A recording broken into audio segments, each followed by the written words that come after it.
I'm Matt, a product manager on the Azure Monitor team, and I've worked in the data and analytics space for 10 years, 8 of that in monitoring. Today, I'll cover a few questions. First, what is production monitoring? How do I enable Azure Monitor? How do I transition from dotnetaspire viewer to Azure Monitor? Thanks, Leslie, for that great demo. And what is the Azure Monitor roadmap? First, what is production monitoring? This is not comprehensive by any means, but these are my thoughts.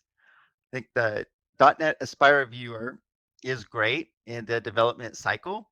It enables rapid iteration and troubleshooting at no additional cost. But when you're running at a high availability and scalable service, your monitoring solution needs to be highly available and scalable too. And that describes Azure Monitor. What I've listed are a set of distinctives of production-grade observability that are included in Azure Monitor. Secure data storage and query layer, has an alerting engine. It's not just application layer observability, it includes infrastructure as well, flexible dashboarding, along with the out-of-the-box dashboards, which I'll show you in a bit, able to apply policy at scale, advanced diagnostics where we reason over your data, and extensive integrations with Slack, ServiceNow, Grafana, and more. When I think of Azure Monitor and what makes it production grade, the first thing I think of is the platform. On the right side here is a depiction of Azure Monitor. On the left side of the depiction is the data we collect using SDKs and agents, standardizing on OpenTelemetry as well. And the purple square up on the right is Application Insights, which is the curated experiences, which I will cover more in a few minutes. But in the middle, and what sits at the foundation of all the experiences in Azure Monitor, is the data platform. And we can distill it down to two main components. First, Log Analytics is our logs and traces platform built on the same technology that powers Azure Data Explorer. And Azure Monitor Workspace is Azure Monitor's next generation time series metrics store. Together, these provide the reliability, scale, and security that is required for modern distributed applications. Log Analytics recently announced new log storage tiers, so you can better optimize your cost and select the best storage tier that fits your needs. Azure Monitor Workspace is absorbing more workloads within Azure Monitor, and it's built to interop with PromQL and Grafana and supports exponential histograms. With that brief overview of production monitoring, let's move on to how to enable Azure Monitor. As I mentioned earlier, it's a combination of agents and SDKs for the full experience. However, I'm going to focus on how to collect data at the application layer. There are two paths to enablement: auto instrumentation and manual instrumentation. When you are running on an Azure resource that supports auto instrumentation, those are the resources listed on the left. This is the easiest way to get started. You simply turn it on in Azure Portal or apply it via policy. We inject the API and the SDK for you to collect the data that powers Azure Monitor Application Insights.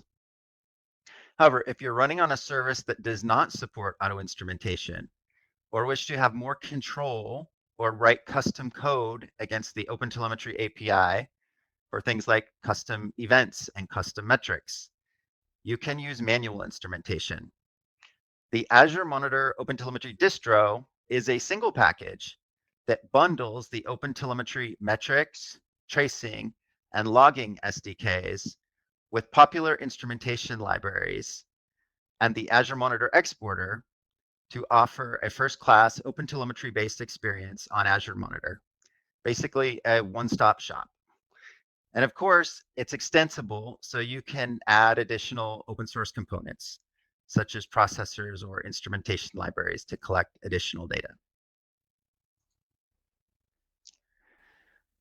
And when it comes to languages where we do not offer a distro, we do in .NET, but these are languages such as Go, Rust, Ruby.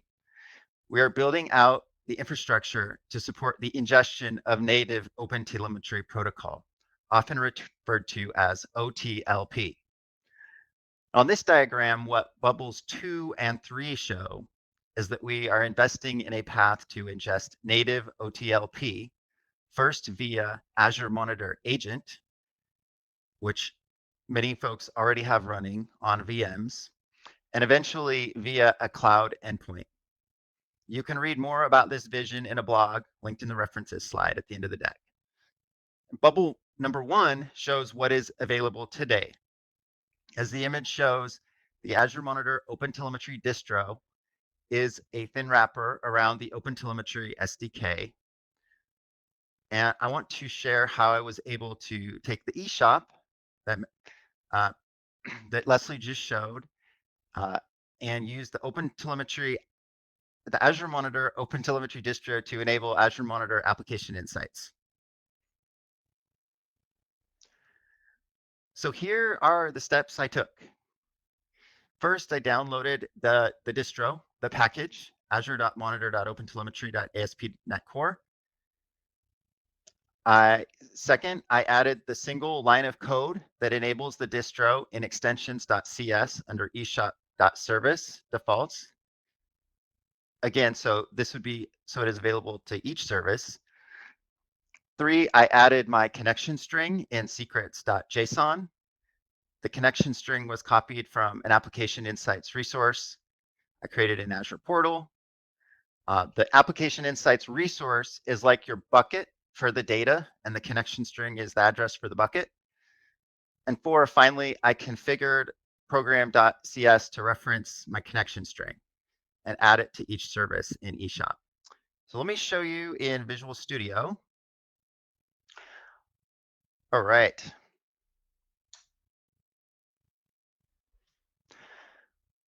All right, so here's the package that I added in the eShop service defaults.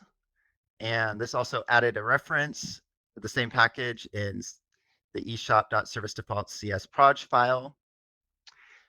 And then in extensions.cs under, again, the eShop service.defaults, so it impacts all the services.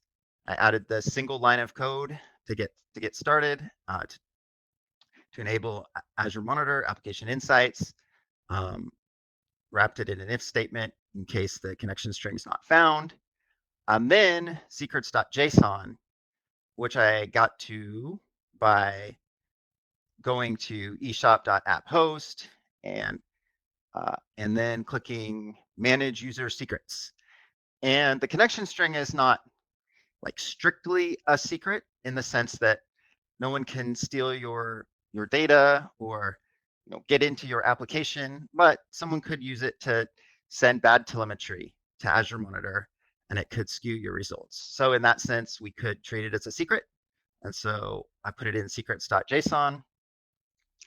And lastly, I configured the connection string and added a reference to each service here. Okay, so let's run it, see what happens. Live demo.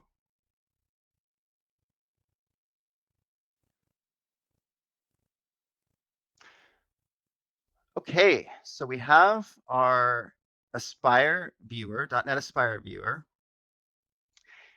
And then also at the same time, we have our Application Insights resource. And this is running in the cloud in Azure Monitor. And as I showed before, I just took this. This is where I got my instrumentation key. I'm sorry, this is where I got my connection string and pasted it into secrets.json. And first thing I want to show you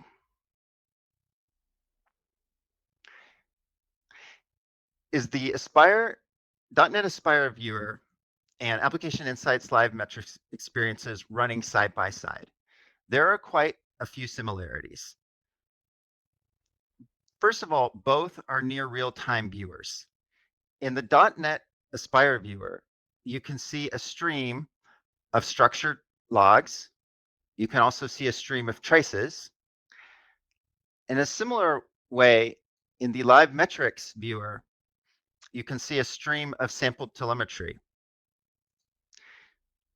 And so just to show you, this is the same event in both places. Close connection to localhost 63094 ordering DB. You can see the event details here, and over here in Aspire viewer, we can see the same log. On the metrics front, the Aspire viewer lets you select a service. Oh, one other thing I wanted to show. In the Aspire viewer, you're able to select the type of telemetry you want to see, logs, traces, whereas in Application Insights Live Metrics, you have a stream with all the telemetry types by default, and you're able to filter down using the query builder on the specific stream that you want to see. So they're very similar, but they work a bit different in that way.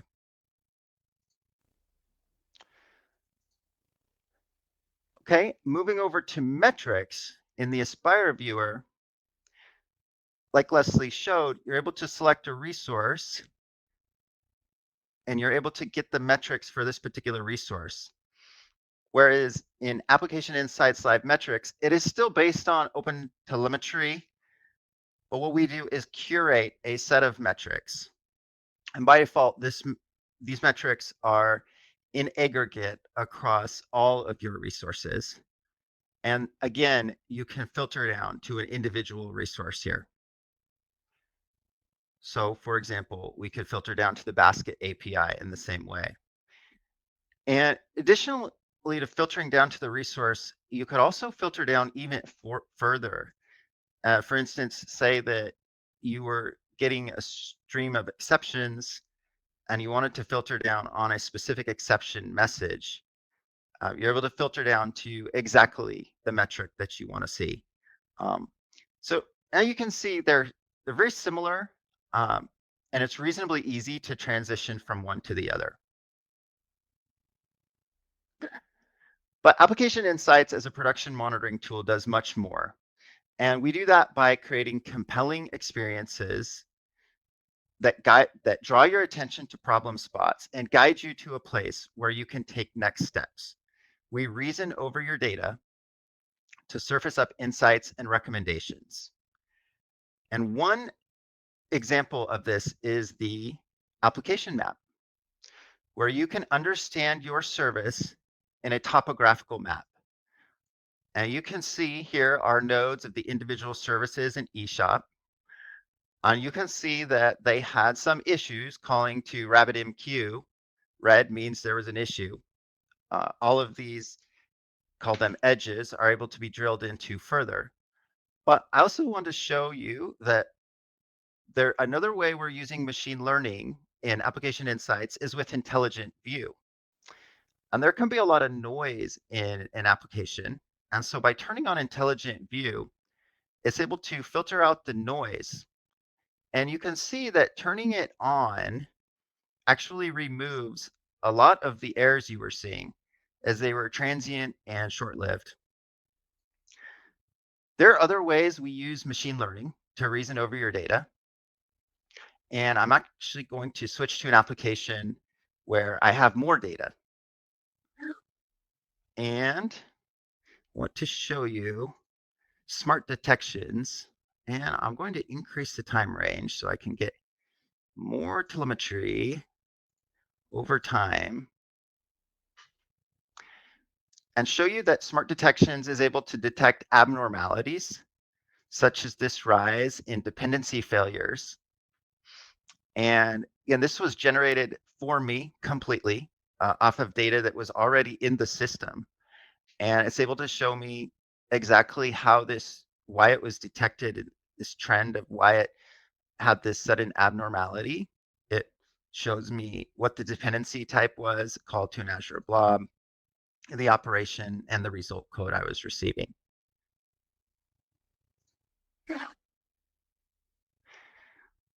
Yet another way that we're using machine learning in is in Code Optimizer, where we scan your code for opportunities to optimize your memory usage and CPU consumption.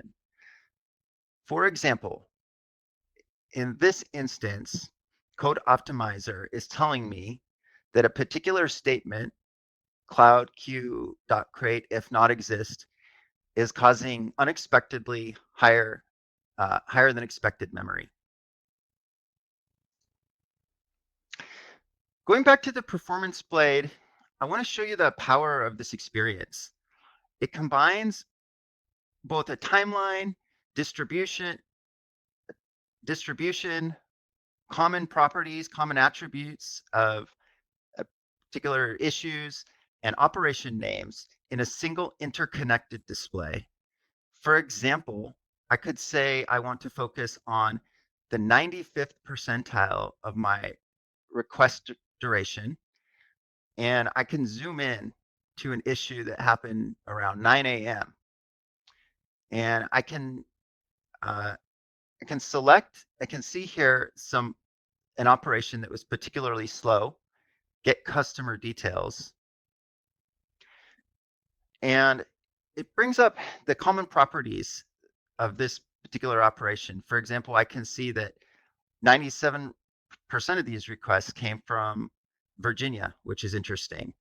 I can even further drill down on the distribution and say, I really only want to focus on those requests that were particularly slow, say above 50 to the 99 percentile.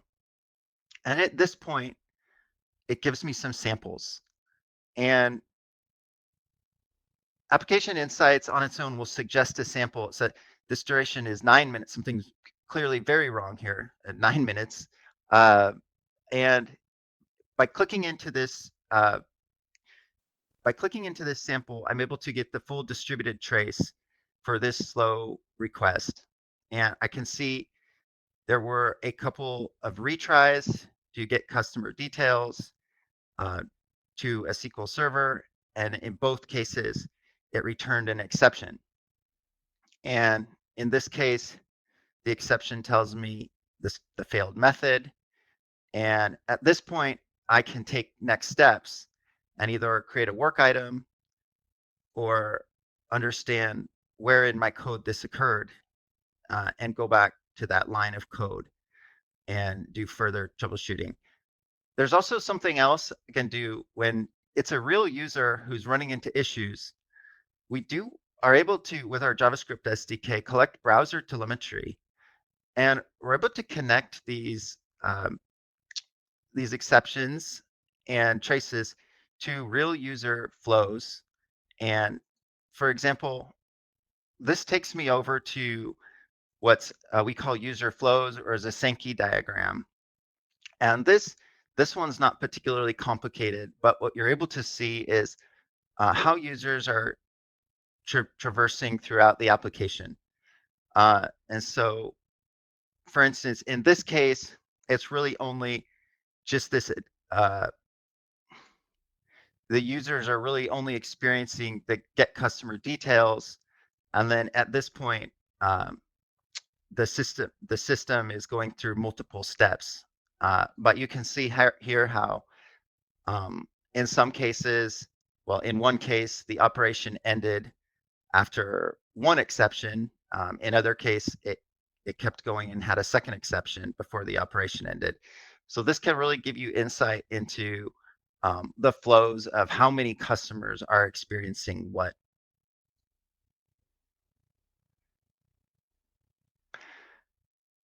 So that is the performance blade. And just to show you very briefly here, the failures blade works in a very similar way. You're able to, some things I think customers sometimes miss is these experiences do quite a lot. You're able to pivot by dependencies, be able to see the specific dependency calls that are causing issues. You're able to pivot here by the top exceptions and pivot by the roles, so you can get a sense of how many of these are occurring in what underlying infrastructure, which namespace, which app service. And all of these blades are dynamic. So say you're particularly interested in the 404s, well, you can add 404 and it just becomes a filter. And now all of these views are just filtered by 404s as we scroll through. All right, with that, we'll have a few more slides.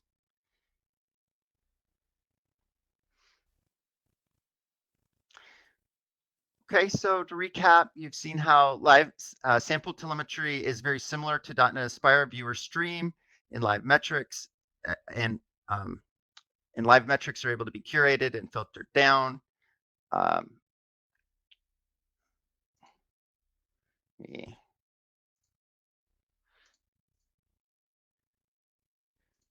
me switch back here. Sorry.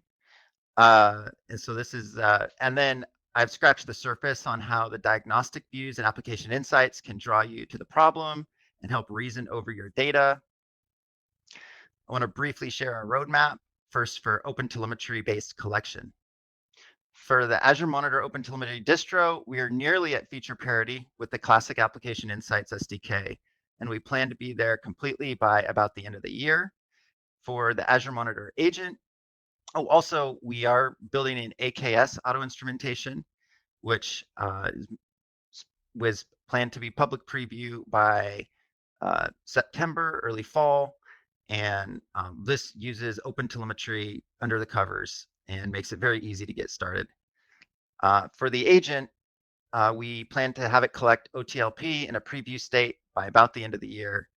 And for our direct OTLP ingestion, the work is in progress, and we aim to have a private preview by the end of the year. More broadly, here are the investment areas for Azure Monitor in 2024. Some of the highlights include the recent release of Azure Monitor Pipeline for Edge Observability, which does support OpenTelemetry. We are also investing in an SLO SLI platform built into Azure Monitor to make it easier to define SLOs and set SLIs. And as mentioned before, we continue to introduce logging tiers to help you optimize cost.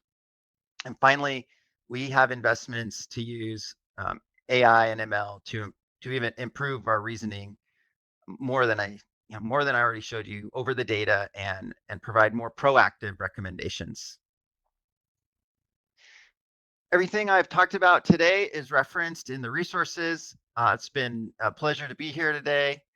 I'm available for questions. Also, if you file an issue on GitHub or file an issue on support and you're not getting the help you need, you are welcome to just reach out to me directly as well. If you send an email to otel@microsoft.com, that actually just goes to me and a few other people. So be happy to chat with you. And like everyone else, I want your feedback. We desperately need your feedback to continue to improve. Thank you. Yo, Matt, thank you so much for this session, man. We don't have any questions in chat. However, I want to ask you, it is not valid to repeat what you said before. No, you cannot say give us feedback because you're saying every time, folks, give us feedback. Feedback. I want a big a big a big way to say feedback. We want feedback.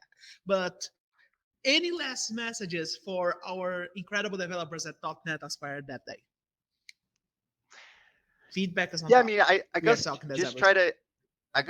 to have fun, with the tools. Like I think, you know, as I've um, kind of grown more and done this for longer, the more I just try to have fun and enjoy it and find like kind of little trails that excite me, the more it kind of just it makes work enjoyable, makes life enjoyable. So I just find ways to enjoy it.